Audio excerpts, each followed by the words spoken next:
And we're on. Hello, everybody, and welcome back to another rousing conversation with me and my girlfriends, April Lynn Noriega, Whitney Wilda, and Jilly Bean, Jillian and Julie. Last week, we talked a little bit about ancestral healing, and I need to backtrack a little bit here. Sorry about that.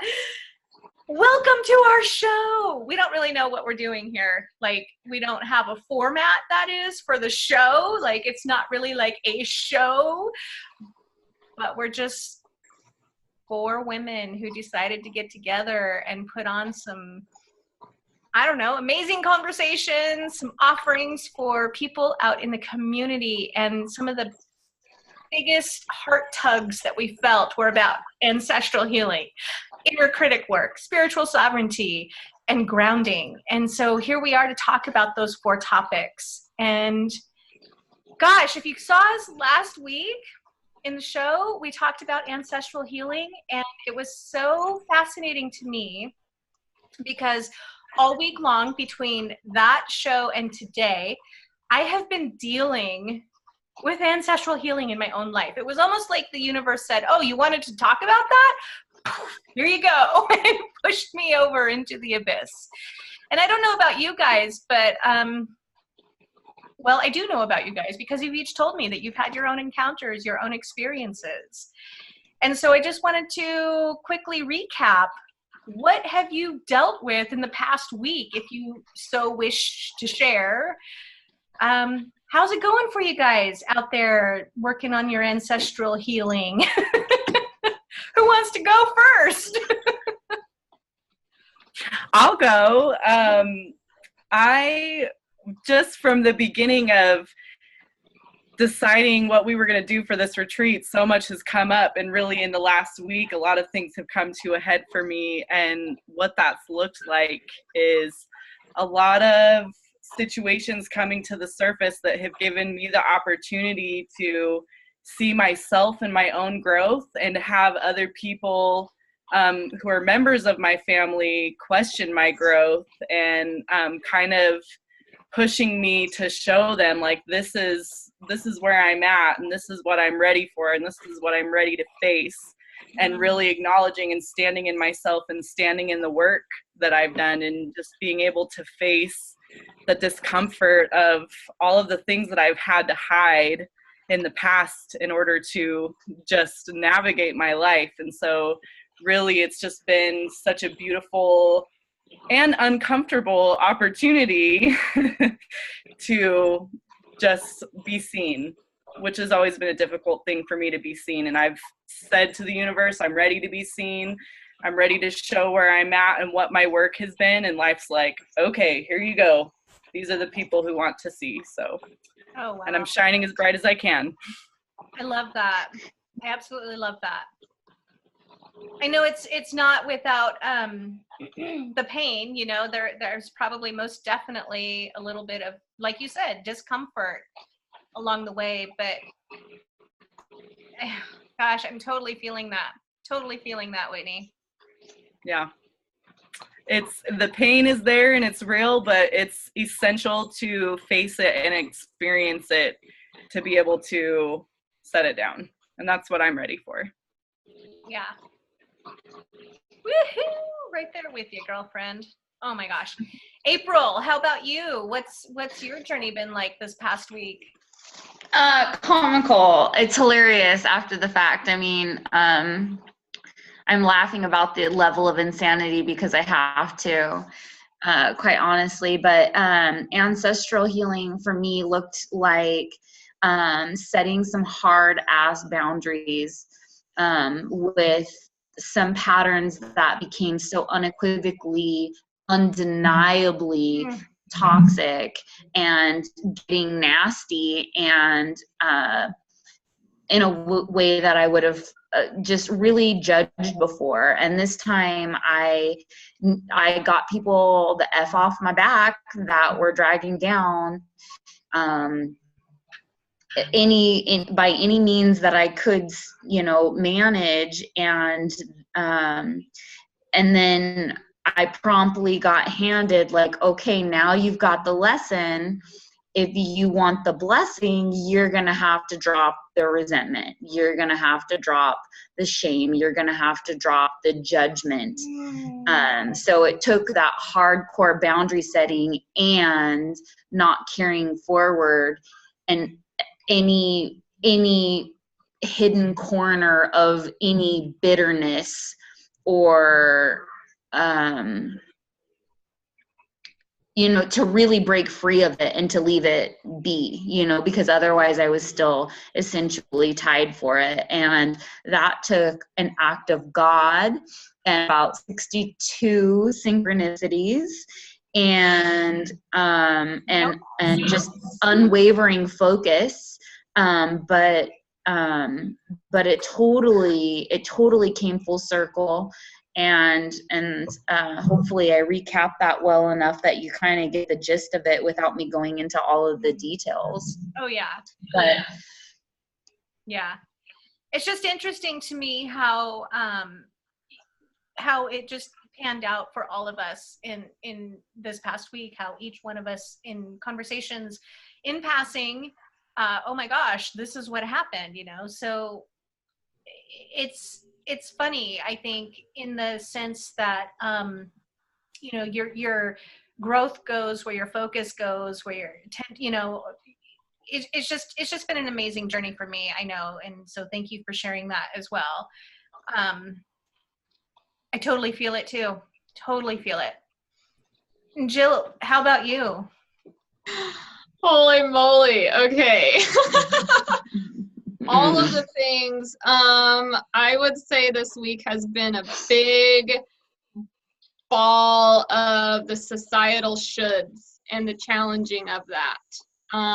Anything that doesn't feel good, anything I've been told that I should be, how I should feel, how I should live, how I should look, blah, blah, blah, blah, blah, has kind of been challenged in a way. Like I relate with April too, where it's that boundary setting, but it's also very much like also a lot of what's come up for me for the ancestral has been shedding shame surrounding the sexual self, and all that shame that we're taught to hide and to filter off because we as women are, quote, impure.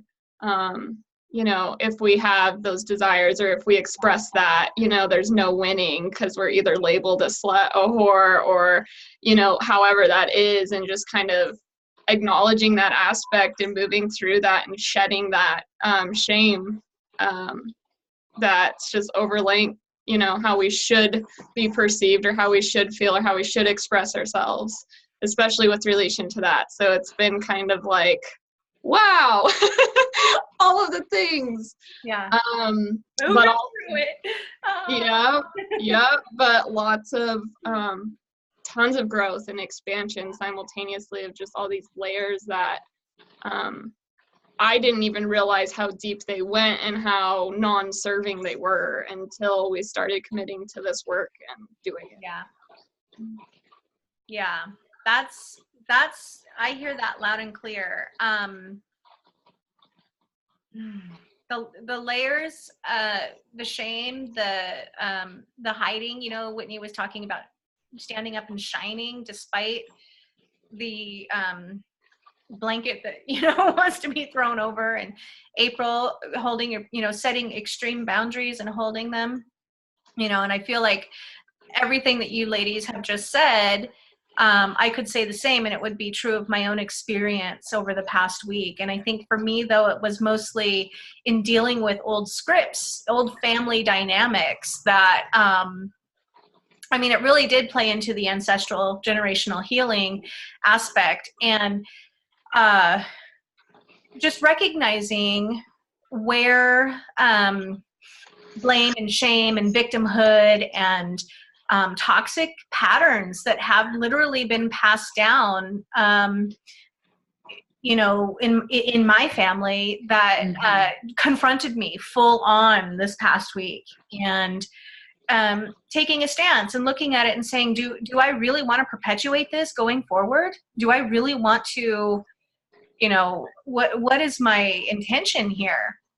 And it got really heavy and really deep, and I'm still working through some of it, but it came down to releasing shame and shining and holding boundaries and rewriting those scripts, rewriting that story that that I inherited, right?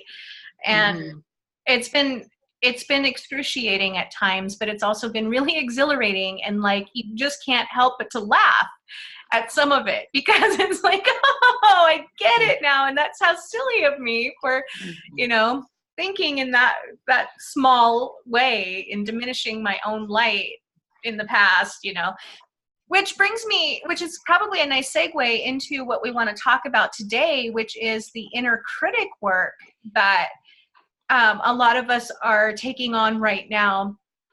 And to me, it just feels like the inner critic is such a natural symptom, or what's the word I'm looking for? A natural outcome of toxic family patterns, because to me, the inner critic is, I think everybody has an inner critic, first of all. Some of us respond to the inner critic in ways that are empowering, and the inner critic catapults us along in our growth and our development. Others are crippled by it, by the voice in the head, and so I got to thinking about it, and it was like, why do people respond one way and other people respond a different way? And I think part of it is just the conditioning that we receive from our environment, from our caretakers, from our peers, all of that conditioning that we receive when we're young, that compounds upon itself over time. And so if we're never given the proper tools to understand, hey, this inner critic you're born with it, but guess what? You don't have to listen. Epigenetics for sure. Yeah, that's measurable. We found that much out scientifically, that like the amount of stress you endure in like young childhood directly impacts your ability to be like, what's that word, adjustable or resilience. Yeah, it takes away your resilience. And here's the incredible part about that like, one, that's crippling, like you said, and two, I think it is how come healers without fail have that in their background, because it unattaches them from the matrix, from the programming, from the validity of the inheritance. So they're not hooked up and attached and invested in a system that's fueling them in the same ways. So it's actually, in a way, giving them an advantage once they are not getting that, that needs met, or that approval from the outside. Their only choice is sink or swim, own your self-worth, flip the script, or die. And we have courage to sit in that discomfort most of the time, because that is the only option we have. Then we can see that life changes almost magically, with a swiftness beyond description to match that. And that's where I've found all of my ability to deal with chronic, crippling anxiety, by paying attention to the beliefs that are coming up, and giving my inner critic. I told Jillian, I think earlier today, it felt like when we signed up for this video, somebody gave my inner critic a microphone and a bag of cocaine, and she's just been out of control. And instead of trying to silence her or to, medicate her or distract her, I sat down and I took note. What the heck is running the show? What are all the unconscious beliefs? And then I was able to change them and very quickly have that like redirected with incredible affirmation nearly instantaneously. So hell yeah, because if I hadn't had been paying close attention to my ancestral trauma, if I hadn't been judging the shit out of my mother for being bitter and resentful, I never would have found why I was so unwilling to set boundaries and why that was only a half truth. To be grateful for as far as she got me, and then to take it a step further. Not only can I hold boundaries, I can also let go of the resentment towards people I've had to hold them with, and walk away with the gifts scot-free. So yeah.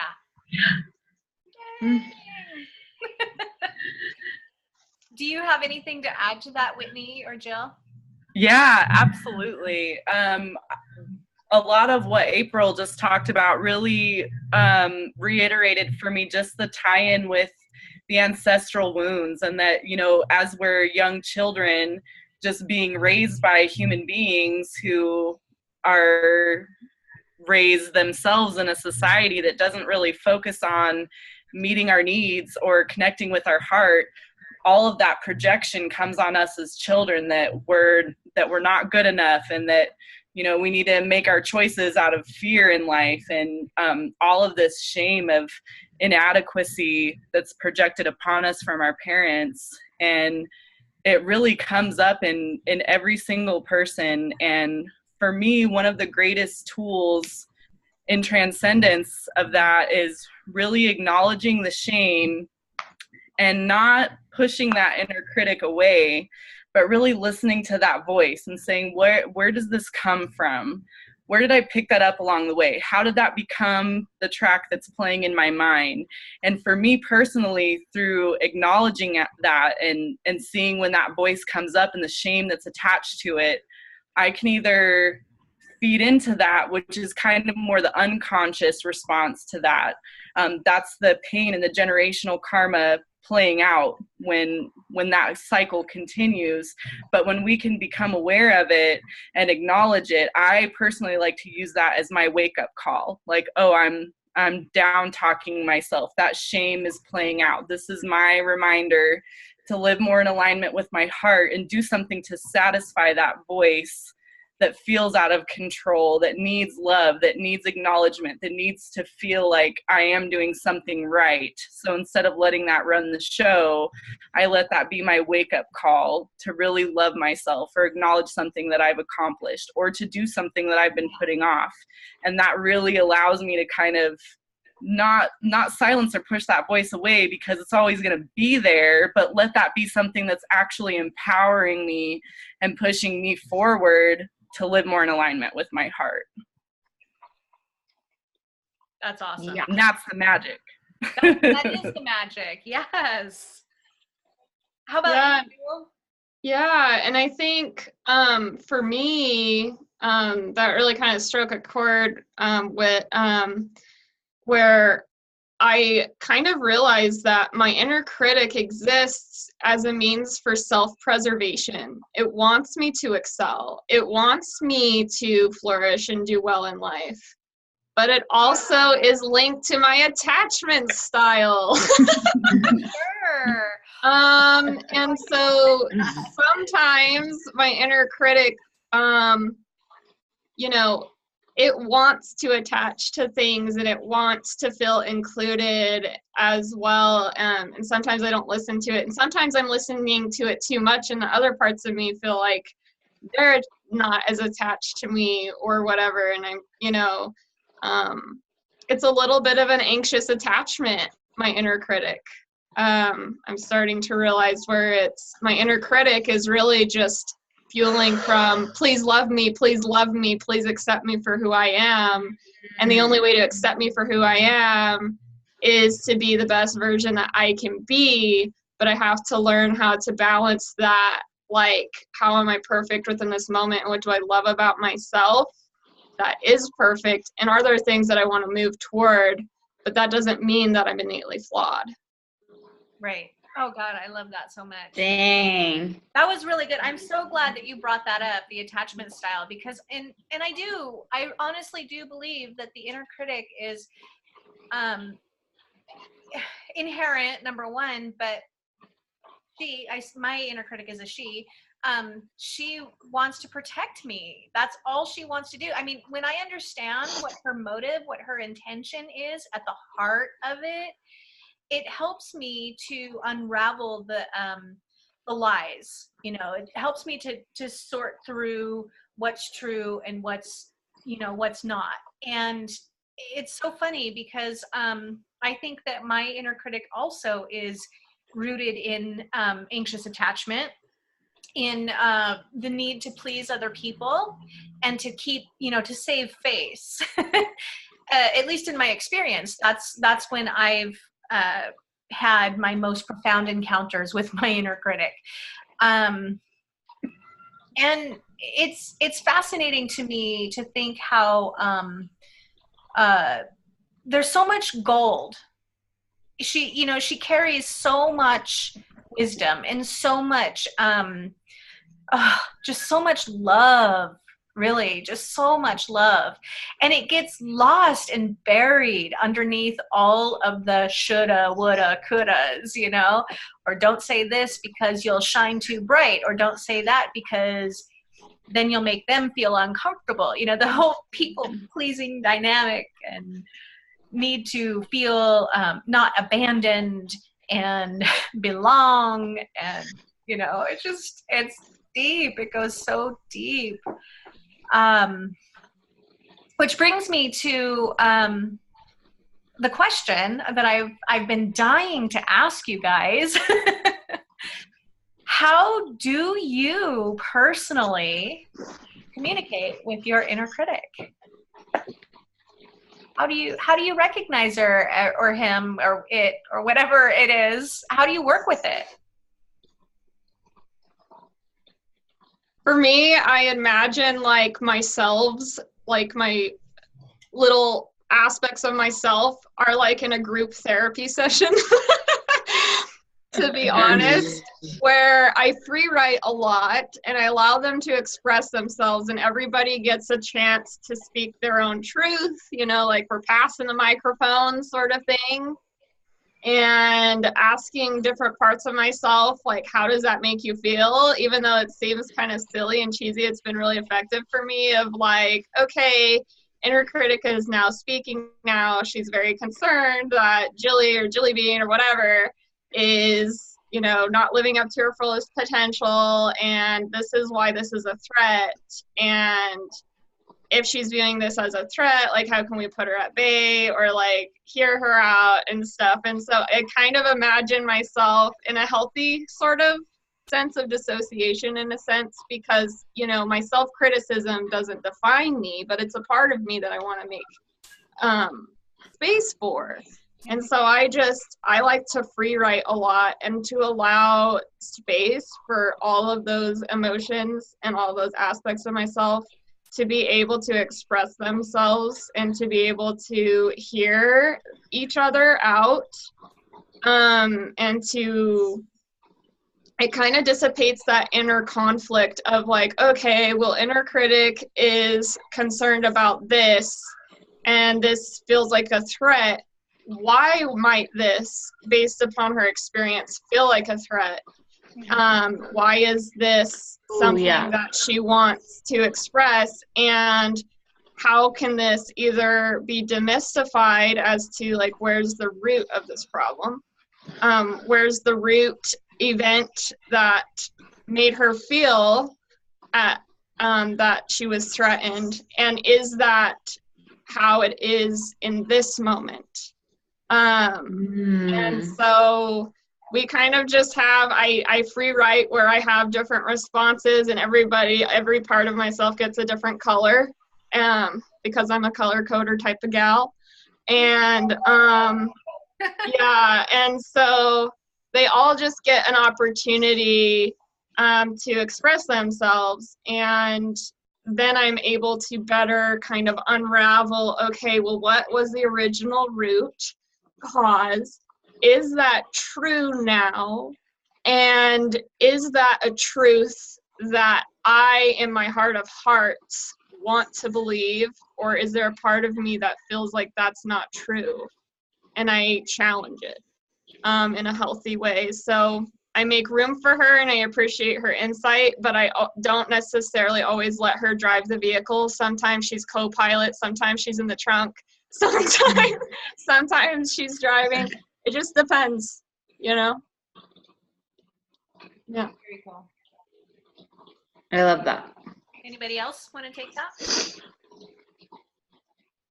Yeah, for sure. For me, when I recognize the voice of the inner critic, I realize that she needs a lot of love and acceptance and understanding.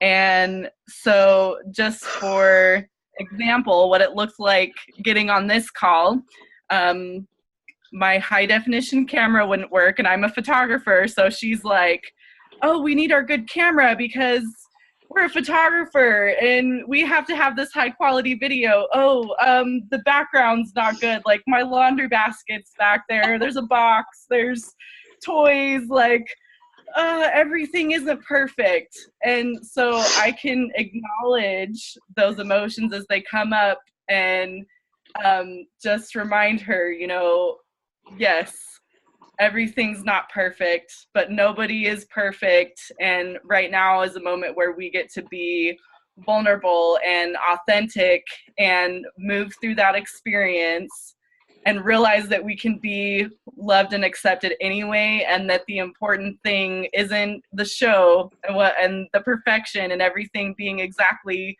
as we would want it to be, but that we're totally acceptable how we are. So even as I'm saying this, like I can feel it there. I can feel that anxiety of like, oh, we're being real, we're being vulnerable.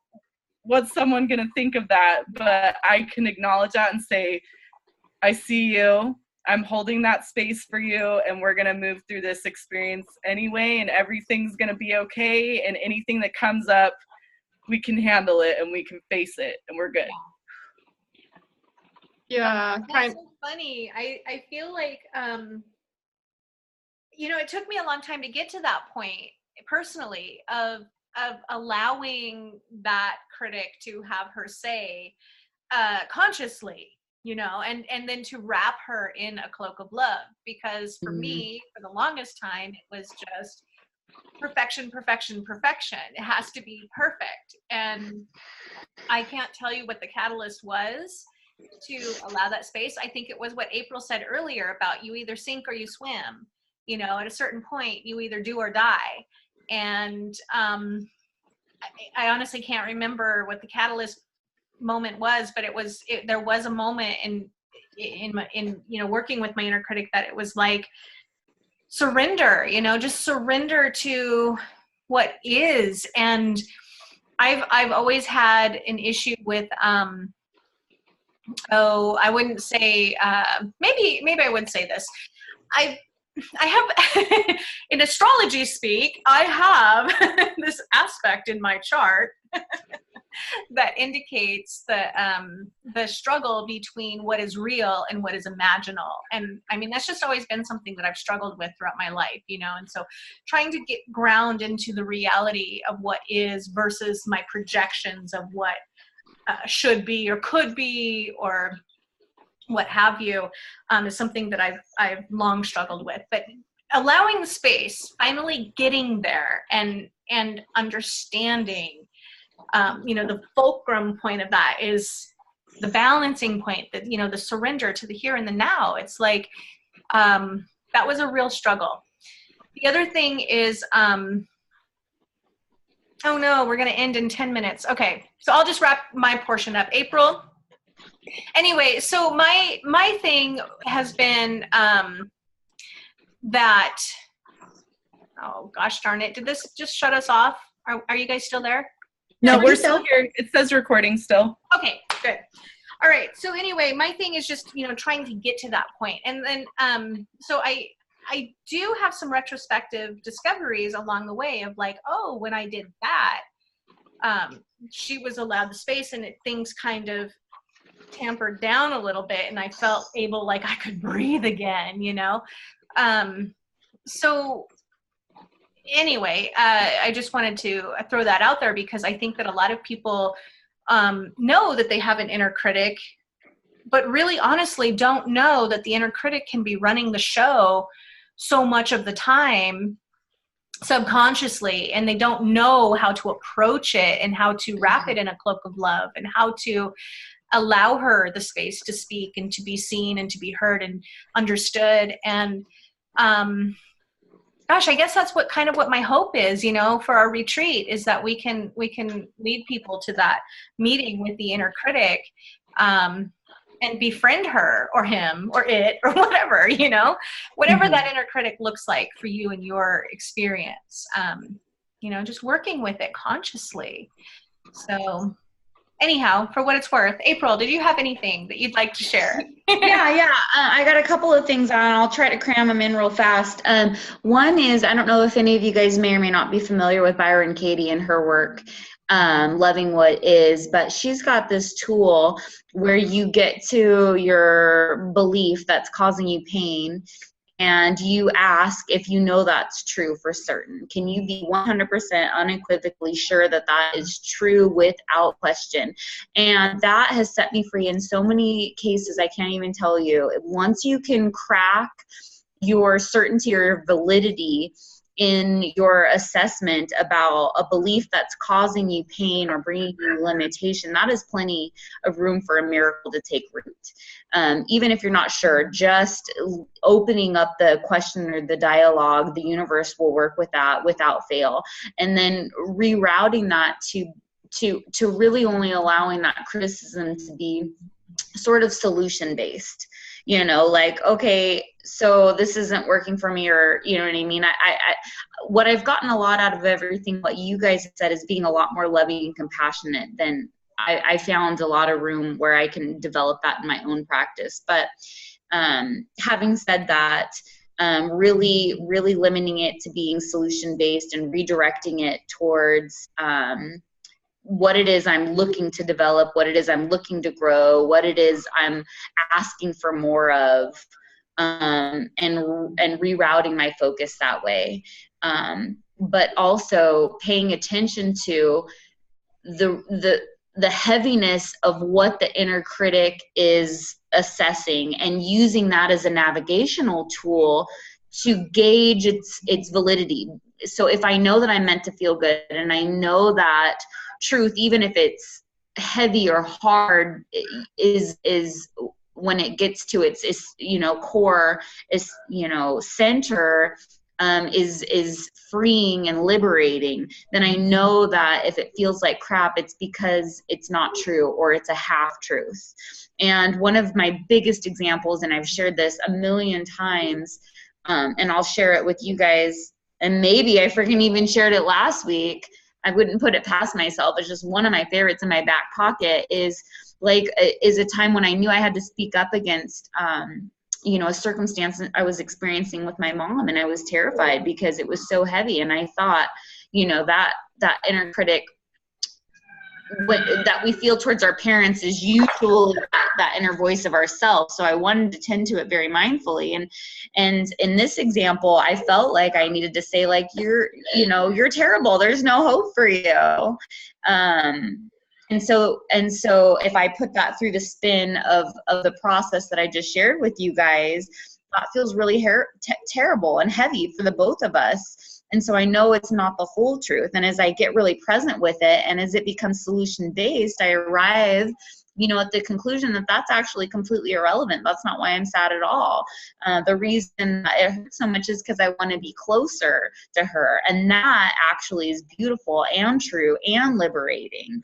And before I, was sucking my thumb in the corner with my face against a wall, hiding, until I was like, wait a second, what am I doing? And she, got the microphone. And again, I think life only gives the metaphorical bag of cocaine, it felt like, when we're ignoring it habitually, and so when we start to give it voice a little bit sooner, a little bit easier, then it comes back down to size, and it's only immeasurable and daunting and unaccessible, when it's gone too far too long, and it's saying, they're terrible, they're horrible, there's no hope, a catastrophe, you never talk to them again, hey mom, I'm pretty bummed about this, oh, that's it, on to the next thing, so that's my 2 cents for trying to give you a little practical processing tools for how I've gotten into a manageable space of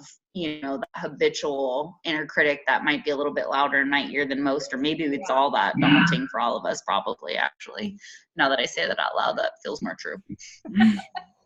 I love that. I do love Byron Katie's The Work, and the other, whatever it was, I can't remember the title. Anyway, it's so life-changing to ask yourself and your inner critic, can this absolutely be true?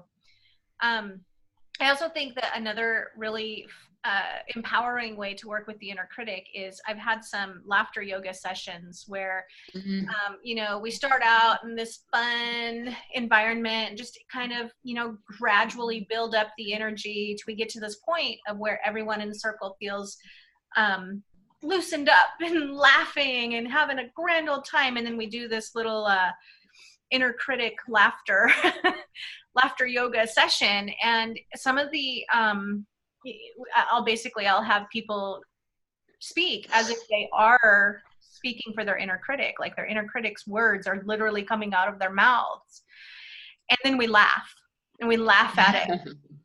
And there have been some profound shifts that have come through that. And I think the practical application of that is just knowing that sometimes, the inner critic can feel really excruciating. Her message can be really hard to hear, or not necessarily that it's hard to hear, but it can be painful at times, like if we become conscious of it and can flip on it and say, wait a minute, let's laugh about this, dissipates that feeling like nothing I've ever experienced. So, in the grander scheme of things, what's that saying? If you want to tell God your plans, how does it go? Anyway, I can't even. He'll laugh at you. He'll go to laughter yoga. Anyway, okay, we have less than a minute. Oh my gosh, I'm so sorry, guys. Okay, so we're gonna have to wrap it up. I think we killed it. I really feel like we got a ton of information in a short amount of time, and I feel really grateful for all of you guys' insights. I feel like I continue to learn and grow nonstop each and every time we meet. Thank you. Check out miraclesoulretreats.com for more information about the retreat we have coming up, and to jump on there before the price goes up. We still have time. Yep, $125 between now and October 1st. So get on it. We've already got half of our seats sold. So if you guys want to get on it, you got to get on it. So, all right. Thank you so much for joining us tonight. And thank you, ladies. I love you all so much. Mwah. Next time. Bye. See you next time. Love you. Love you.